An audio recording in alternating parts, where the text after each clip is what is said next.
So here I'm going to explain you when to use z-test or t-test. So both z-test and t-test require data with a normal distribution. This is a normal distribution curve.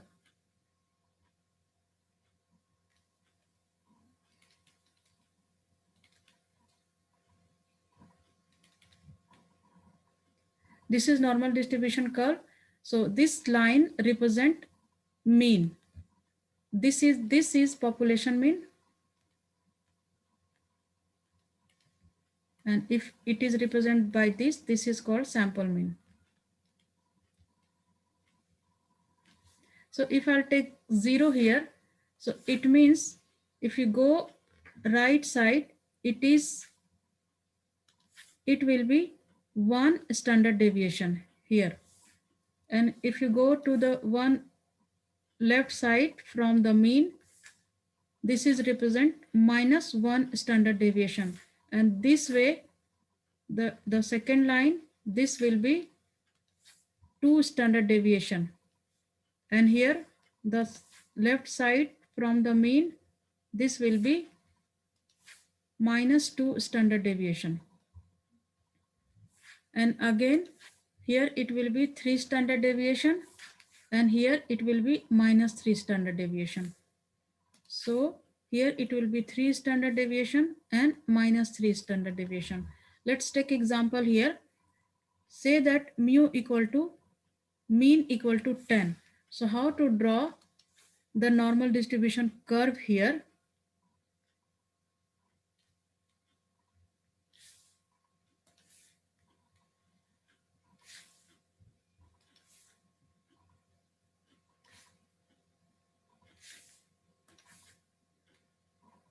So say that this is mu is 10. Mu equal to this represent 10. As we go 1 standard deviation right side, then 2 standard deviation right side, and 3 standard deviation right, and then we go -1 standard deviation to the left, -2 standard deviation to the right left, and -3 standard deviation to the left. And this will be here, it is critical point, and this is the rejection area. Maybe when we use 2 tail test, 1 tail test. So you can check my last video. You can see when I explain you when to use 2 tail test or 1 tail test. So here, how to write here? If mu is 10 here, and standard deviation is known, say that standard deviation, if I'll write here, standard deviation is 20. Okay, so what we will, how to write here? See, if this is mu here 10, so if you go to write 1 plus 1 standard deviation, so what we will do, 10 is there, so plus 1 standard deviation, so here it will be 10 plus 20, so here it will be 30. Okay, now when we go another line, 2 standard deviation here, so 10 plus this 10, this 30, you can either add 10, or this 10 you can either add 2 times 20. So 10 plus 2 standard deviation. So 2 standard deviation means 10 plus 2 standard deviation. So 10 plus 2 multiplied by 20. So 10 plus 40 equal to 50. So here it will be 50. Then we will go, third line represent 3 standard deviation. So it means here 10 plus 3 standard deviation. So let's take 3 standard deviation. So 3 multiplied by 20 will give you 60. So it will be here 60 plus 10, it will be 70. This will be right side. Now we will come to the left side. How we will calculate it to the left side of normal distribution curve when we know mu and mean and standard deviation. So as here -1 standard deviation. So as our standard deviation is 20. So 10 minus 1 standard deviation. So 1 time 20. So 10 minus 20, it will give us minus 10. So here it will be minus 10. Okay. Now here it will be 2 minus 2 times standard deviation. So 10 minus 2 times standard deviation. So 2 times 20, it will be 40. So 10 minus 40, here it will be minus 30. Now come to here. So it will be minus 3 standard deviation. So here it will be 10 times 60. So here it will be minus 50. So here it will be minus 50. So this way we will calculate the normal distribution curve when mean and standard deviation is given. So as I said, both z-test and t-test require data with a normal distribution. So this is the normal distribution curve, which means that sample or population data is distributed evenly around the mean. This evenly around this difference is same as we go right side or we go left side. So these are the difference is same. Now here I made 3 normal distributed curve here. So first curve, let's give it here. First curve is this red line represent minus T alpha. This is critical value. This is your, in the data set, this is the critical value when alpha is given. When from your question, if you find out null hypothesis mu is greater than 50, just assume that from your question.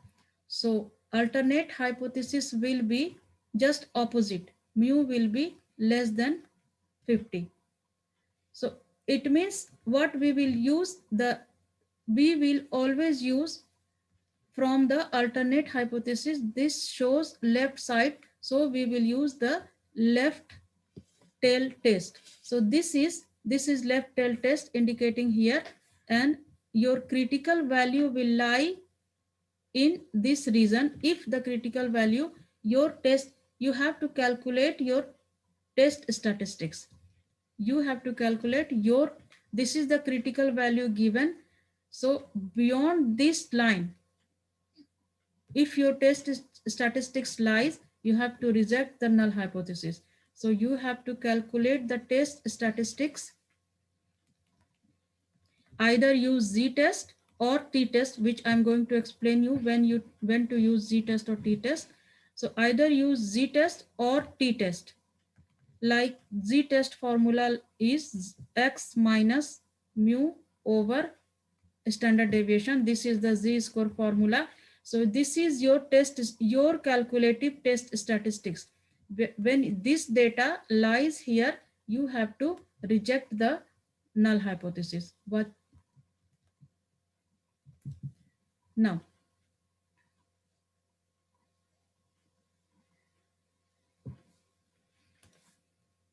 so here I'm going to explain you in this.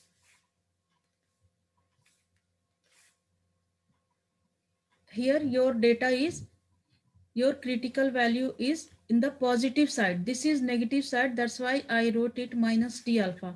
Here your critical value is positive side. So this is T alpha here.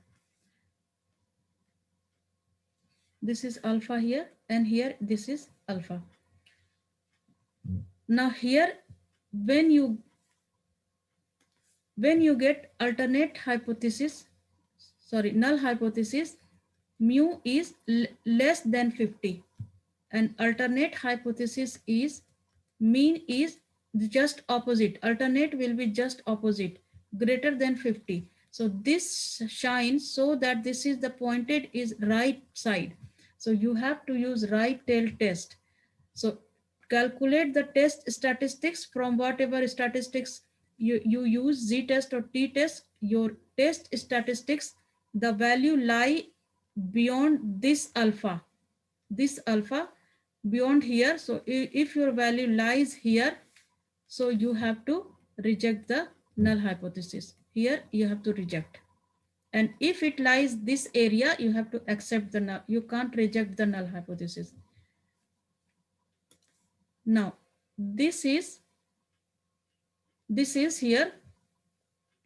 Now, alpha is only one tail. So therefore, I used alpha, but alpha is divided between two tail. So here it will be alpha over 2 and here it will be alpha over 2. And this is as it is T alpha and here is minus T alpha. This is the critical value. So your test statistics, when to use this two-tail test, when null hypothesis mean is equal to 50 and just opposite is alternate hypothesis. Mean is not equal to 50. So you have to use the two-tail test. So your data will lie either this side or this side. So you have to reject in the both situation.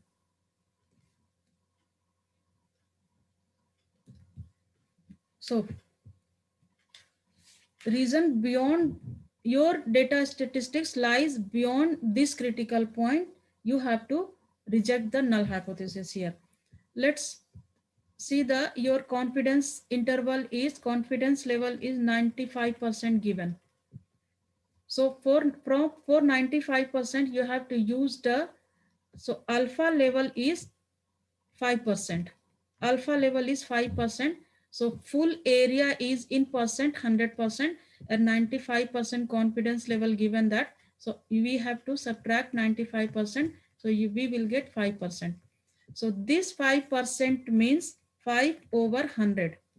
5 over 100 if we change it to decimal 0 0.05. So here alpha equal to only 0 0.05.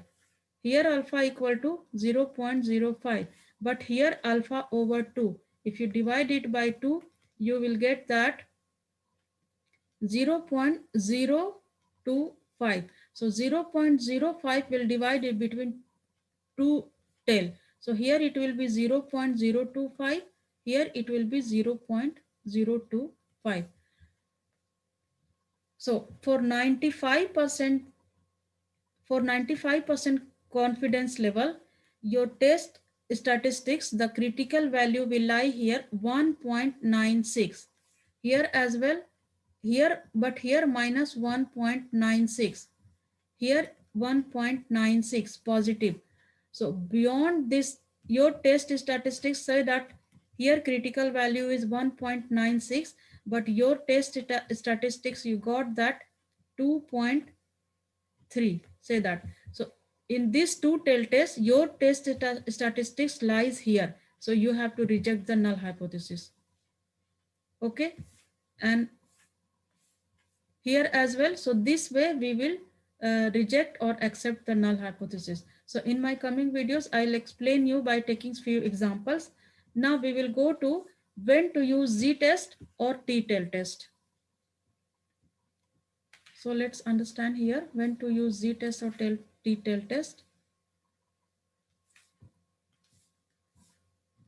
Here it will be z-test I'm going to explain you, and here t-test.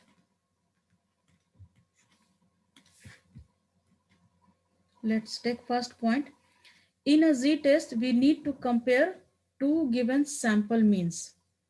So in a z-test, we need to compare two given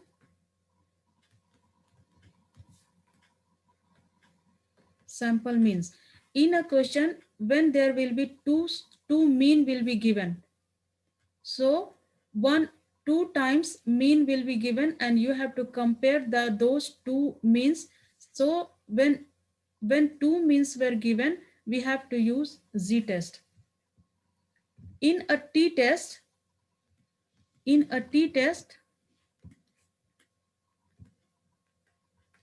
we need to compare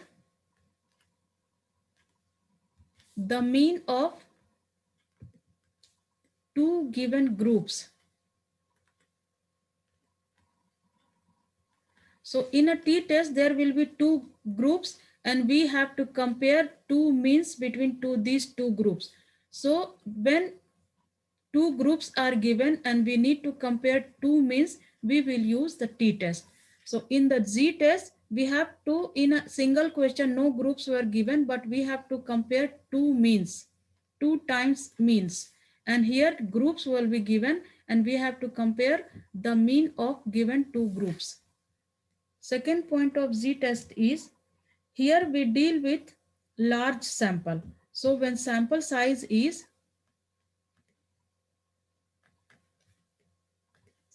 when sample size, say that n will be greater than or equal to 30, we will use z-test. And here for t-test, we will deal with limited sample size. So when sample size here, the first point is this one, second point is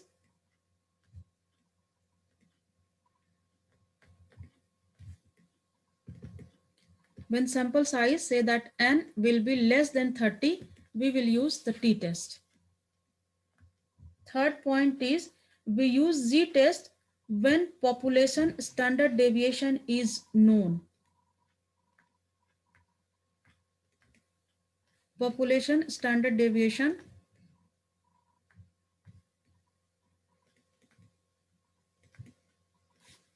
is known.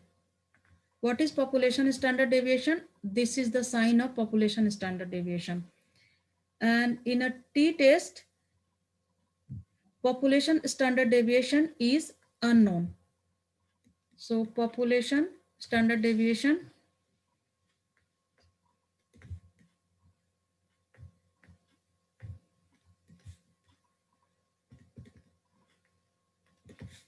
is unknown.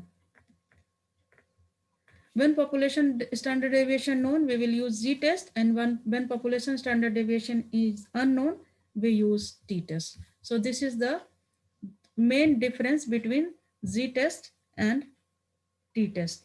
And here, when you don't know the population standard deviation, here but sample standard deviation, you know the sample standard, here sample standard deviation known.